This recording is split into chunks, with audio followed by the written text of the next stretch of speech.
వెళ్ళియాలి, దీన్ని ఒక్క పడాలంటే అక్కడికి వెళ్ళియాలి. మేము ఇట్లుంటే ఇది వెళ్ళిపోయి పడాలి. వస్తుంది సార్ వస్తుంది.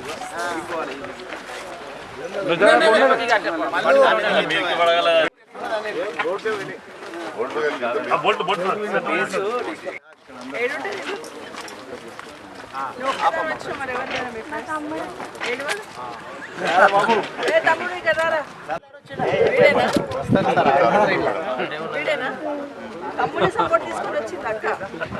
ఎక్కుతావారా?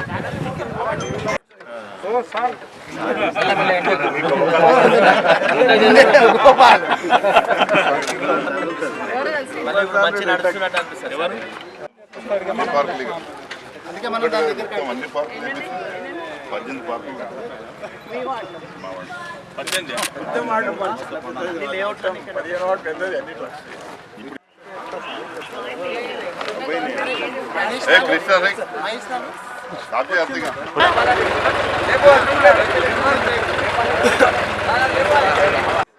నేను ఇక్కడ ఒక పార్క్ లోకి వచ్చాను. ఈ ఓపెన్ జిమ్ అంతా పాడైంది కదా, కొత్త ఎందుకు తీసుకొస్తారు? మరి రిపేర్ చేయాలి కదా, వీటిని ఏం చేస్తారు మరి తీసేసి?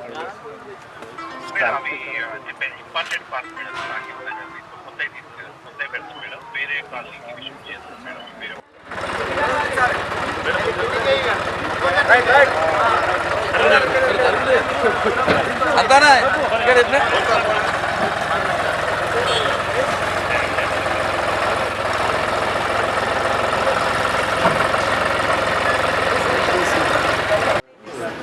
Old government hospital.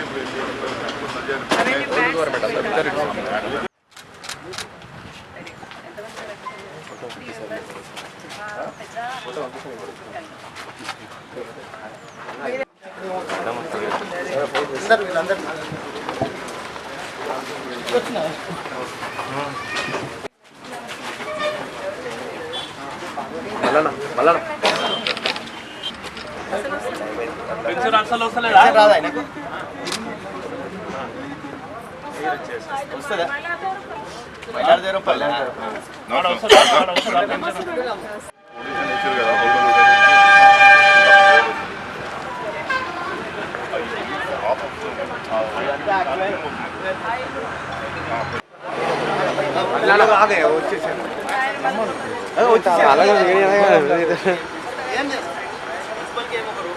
మీకు తెలుసు, ఒక 2-3 రోజుల క్రితమే రంగారెడ్డి జిల్లాలో మేము ఇదే విధంగా మీడియా సమావేశం పెట్టి పాలమూరు రంగారెడ్డి ఎత్తిపోతల పథకం గురించి అందరం కూడా మాట్లాడడం జరిగింది.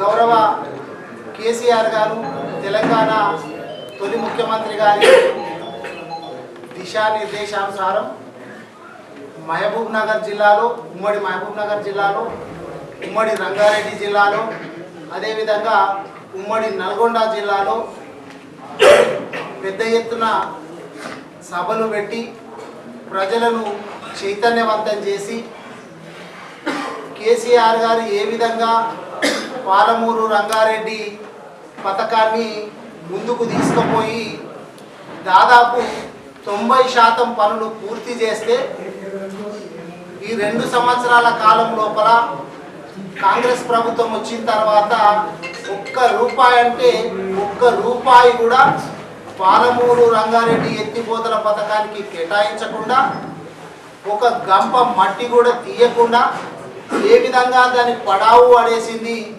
అనే ఉద్దేశం చేత ప్రజలందరికీ తెలియాలంటే మనం ఎక్కడ స్టార్ట్ చేయాలా? 3 ఉమ్మడి జిల్లాలు, అదేవిధంగా 3 ఉమ్మడి జిల్లాలో ఉన్నటువంటి, ఇప్పుడు వికారాబాద్ రంగారెడ్డి జిల్లా తీసుకుంటే ఉమ్మడి రంగారెడ్డి జిల్లాలో వికారాబాదు, ముఖ్యంగా రంగారెడ్డి ప్రాంతాలు, ఇవి అయిపోయిన తర్వాత మండలాలలో కూడా మీటింగ్ పెట్టి గ్రామాలలో కూడా కరపత్రాలు పంచి వాల్ పెయింటింగ్స్ రాయించి అక్కడ కూడా అవసరమైతే ఒక్కరోజు దీక్షలు పెట్టి ప్రజలందరినీ కూడా చైతన్యపరచాలా, పాలమూరు రంగారెడ్డిని ఏ విధంగా పక్కకు పడేసిండు అనేటటువంటిది తెలియజేయాలనేటటువంటి ఉద్దేశం చేత మేము ఈ కార్యక్రమాలు చేస్తూ ఈరోజు వికారాబాద్ జిల్లాలో ఈ ప్రెస్ కాన్ఫరెన్స్ పెడతా ఉన్నాం.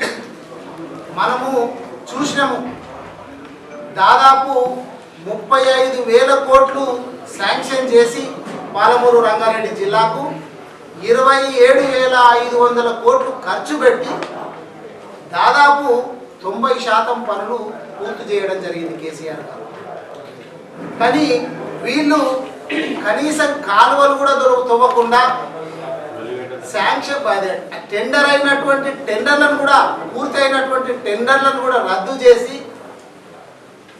ఈ పథకం ఒకవేళ ముందుకు సాగితే పేరు వచ్చేది కేసీఆర్ గారికి అనేటటువంటి ఒకే ఒక ఉద్దేశం చేత దాన్ని పడావు పెట్టడం జరిగింది.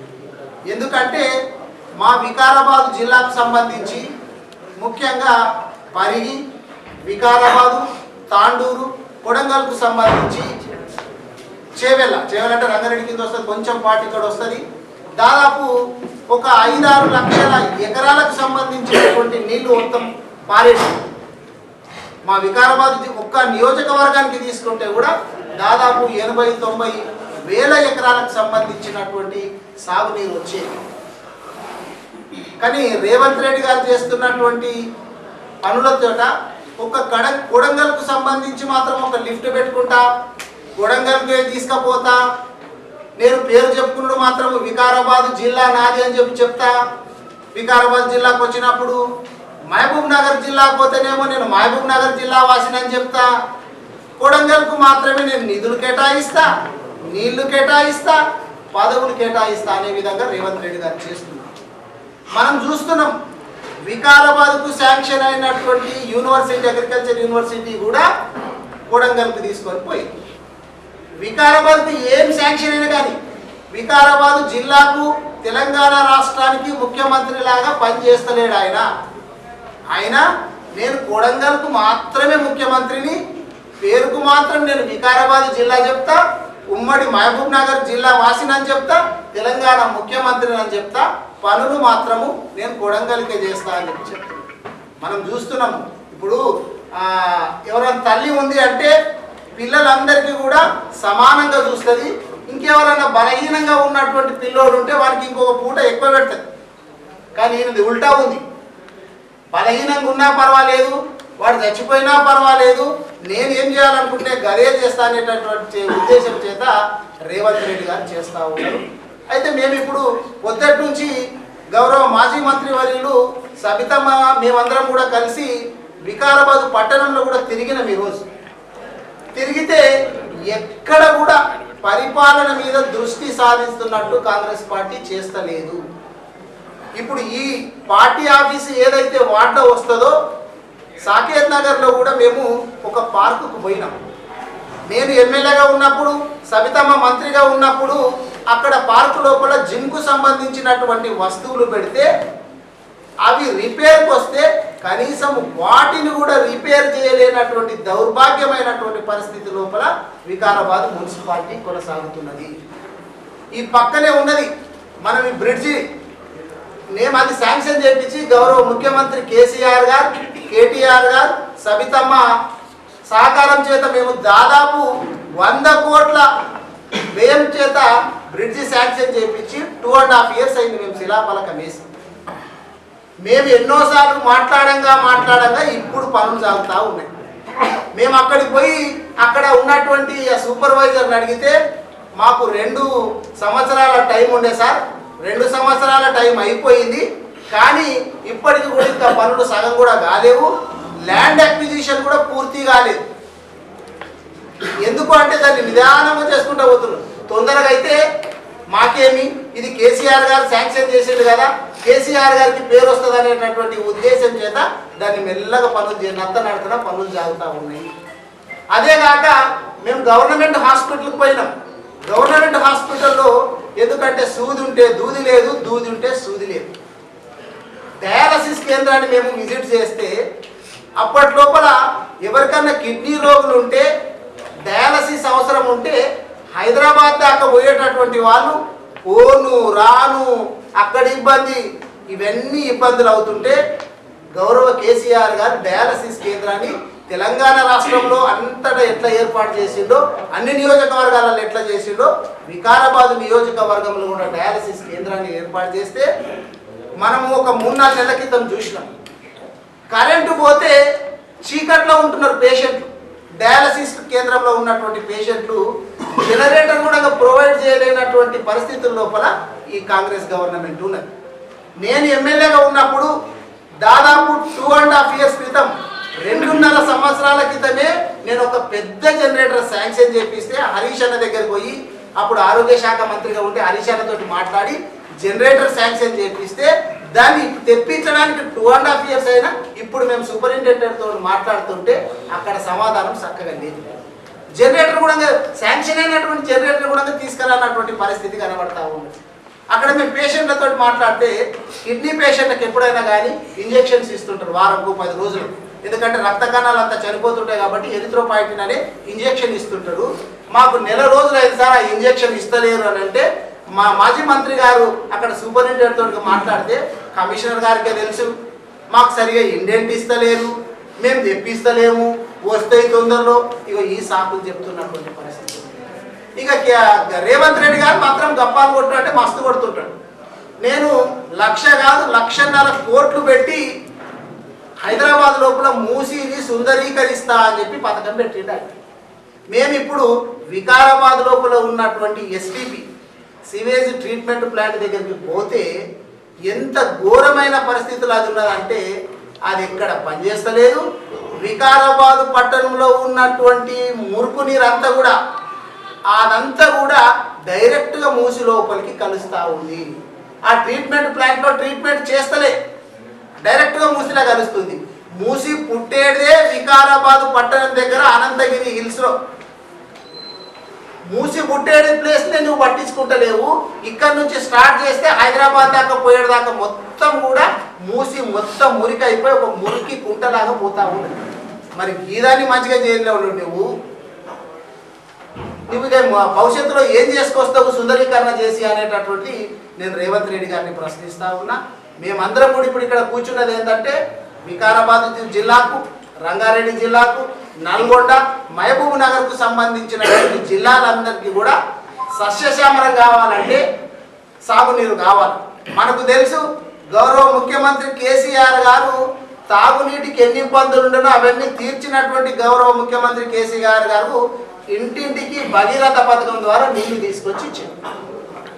ఇక నీళ్ళదై తాగునీరు అయిపోయింది కదా, సాగునీరు కూడా తీసుకురావాలనేటటువంటి ఉద్దేశం చేత కేసీఆర్ గారు పాలమూరు రంగారెడ్డి ఎత్తిపోతల పథకాన్ని ముందుకు తీసుకుపోతే దాన్ని ఇప్పుడు 10% పనులు పూర్తి చేయాలన్నటువంటి పరిస్థితి లోపల రేవంత్ రెడ్డి గారు ఉన్నారు. మనం దాన్ని మళ్ళా మొన్న మాట్లాడుతుంటే వీళ్ళు ఏం మాట్లాడుతున్నారంటే మీది 10 సంవత్సరాల లోపల పూర్తి చేసింటే ఇట్లా అవుతుండేనా? 10 సంవత్సరాల లోపల మేము 90% పనులు చేసినాం. ఇంకా ఆ మాటకు వస్తే 10 సంవత్సరాల కంటే ముందున్నటువంటి గవర్నమెంట్లన్నీ ఏవి మీదే కదా. దాదాపు 50 సంవత్సరాలు కాంగ్రెస్ పార్టీ కదా తెలంగాణ రాష్ట్రాన్ని భారతదేశాన్ని పాలించింది. ఆ మధ్యలో ఇంకో ఆంధ్ర పార్టీ వచ్చి కొద్ది రోజులు పార్టీ పాలించిపోయి. మరి మీరు చేయనందుకే, పడావు పడేసినందుకే, ఇక్కడ దక్షిణ తెలంగాణను ముఖ్యంగా తెలంగాణను పట్టించుకోనందుకే కదా మేము అక్కడ కాళేశ్వరాన్ని కట్టి అక్కడ ఉత్తర తెలంగాణ లోపల నిలిస్తా ఉన్నాం. దక్షిణ తెలంగాణలో కూడా ఇక్కడ ఎన్నో ఉన్నాయి ప్రాజెక్టులు. మేము ఇవన్నీ ఒకటొకటి పూర్తి చేసుకుంటా ఉన్నాం. మీ పీరియడ్ లోపల ఏముందంటే పెండింగ్ ప్రాజెక్టులు అని ఒక లిస్ట్ ఉండేది. ఆ పెండింగ్ ప్రాజెక్టులను అన్నింటినీ కూడా మేము రన్నింగ్ ప్రాజెక్ట్ లాగా చేసుకొచ్చినటువంటి ఘనత గౌరవ కేసీఆర్ గారిని. మరి మీరేం చేస్తున్నారు? ఎక్కడన్నా ఒక పథకం కడుతున్నా, ఒక పథకం పెడుతున్నా కొత్తది, లేకపోతే ఒక ప్రాజెక్టు కడుతున్నా, ఒక చెక్ డ్యామ్ కడుతున్నా, చేస్తలేరు. ఏమన్నంటే మాకు అప్పులు ఉన్నాయి, కేసీఆర్ గారు అప్పులు ఇచ్చిపోయిండ్రు అని చెప్తున్నారు. మరి మీరు ఎన్ని అప్పులు చేస్తున్నారో తెలియదా? కేసీఆర్ గారు అప్పులు చేసేమో అనేక పథకాలు పెట్టి సాగునీరు ఇచ్చిండు, తాగునీరు ఇచ్చిండు, పెన్షన్లు ఇచ్చిండు, కాళేశ్వరం కట్టిండు, ఇటువంటి ఎన్నో పథకాలు చేసుకుంటా కేసీఆర్ గారు వస్తే మీరు ఒక్క దగ్గర ఒక్క కొత్త పథకం పెట్టలేరు. పాత పథకాలని కొనసాగిస్తలేరు. ఎందుకంటే దీనికి ఎగ్జాంపుల్గా ఉదాహరణ చెప్పాలంటే గవర్నమెంట్ హాస్పిటల్కి మేము పోయినాం. సబితమ్మ మేము పోతే అక్కడ డెలివరీ అయినటువంటి వార్డులకు పోతే వాళ్ళు చెప్తున్నారు ఎన్నో కాన్పు అంటే రెండవ కాన్పు, మొదటి కాన్పు ఎప్పుడైందంటే 3 ఏళ్ల క్రితం అయ్యిందంటే అప్పుడు నీకేమన్నా వచ్చిండే నామంటే సూట్ కేసు వచ్చిందంటే వచ్చిండే, దాంట్లో పిల్లలకు తల్లులకు సంబంధించినటువంటి బట్టలు పౌడరు అవి ఇవి అన్ని వస్తువులు ఉండడే కాకుండా మాకు పైసలు కూడా ఇచ్చింది. ఇగో ఈ కాన్పులో మాత్రం మాకు ఏది వస్తలేదు. గర్భవతులను అడిగినాం, అమ్మ మీకేమన్నా వస్తున్నదా, ఏమైనా కిట్టు లాగా తల్లి పిల్ల బాగుండే మీకేమైనా కిట్ ఇచ్చిండ్రా, గతం లోపల కేసీఆర్ న్యూట్రిషన్ కిట్ అని ఇస్తుండే, అటువంటి ఏం తెలియదు సార్ అంటారు. అంటే మీరు కొత్త పథకం పెడతలేరు, పాత పథకాలను కొనసాగిస్తలేరు. కానీ ఎప్పుడు చూసినా మేము కేసీఆర్ గారు ఆనవాళ్ళు తీసేస్తామనేటటువంటి రేవంత్ రెడ్డి గారు రోజు జపం చేసేది మాత్రం కేసీఆర్ గారు. కేసీఆర్ గారిని నువ్వు తలిసినన్ని సార్లు ఇంకెవరు వేరే కూడా తలుస్తలేకుండొచ్చు. అందుకే మేము ఇప్పటికైనా గౌరవ ముఖ్యమంత్రి కేసీఆర్ గారిని కోరేది ఏంటంటే, మీరు వికారాబాద్ జిల్లా అని చెప్పుకుంటారు, అదేగాక ఇక్కడ స్పీకర్ కూడా వికారాబాదు రేవంత్ రెడ్డి గారు వికారాబాద్ జిల్లా అని చెప్పుకుంటారు. ఇక్కడ స్పీకర్ గారు కూడా వికారాబాద్ నియోజకవర్గానికి సంబంధించినటువంటి వాళ్ళు ఉన్నారు. కాబట్టి మీరు ముఖ్యంగా వికారాబాద్ జిల్లా మీద రంగారెడ్డి జిల్లా మీద దృష్టి పెట్టి ఇక్కడికి సాగునీరు తీసుకొని రావాలంటే పాలమూరు రంగారెడ్డి ఎత్తిపోతల పథకాన్ని వీలైనంత తొందరగా పునఃప్రారంభించాలని చెప్పి కోరుకుంటూ నేను సెలవు తీసుకుంటున్నా. జై తెలంగాణ.